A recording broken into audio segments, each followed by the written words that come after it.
Merhaba, kanalıma hoş geldiniz. Bu videoda yine 10 fiil öğreniyoruz.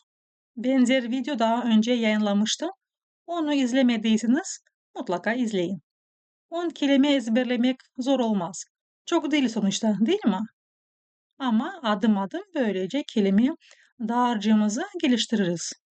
Damlaya damlaya göl olur. Başlayalım. Biriktirmek, toplamak, toplamak.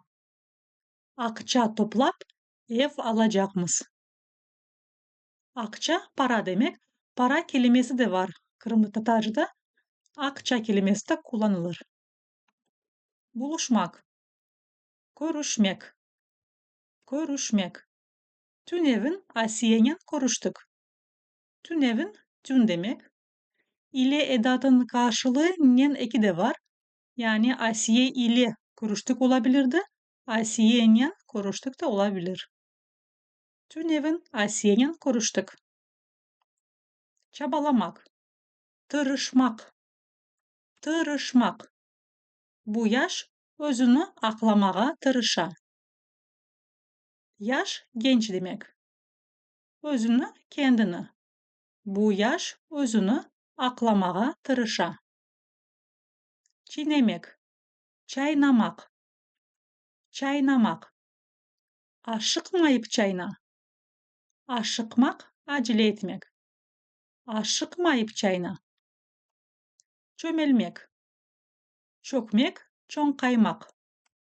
Çökmek, çoğunkaymak. Balanın yanına çoğunkayıp ona elimni uzattım. Balanın yanına çoğunkayıp ona elimni uzattım. Demek, demek, aytmak, söylemek. Demek, aytmak, söylemek. Sen ne aytmak isteysin? Sen ne aytmak isteysin? Devirmek, avdarmak. Avdarmak.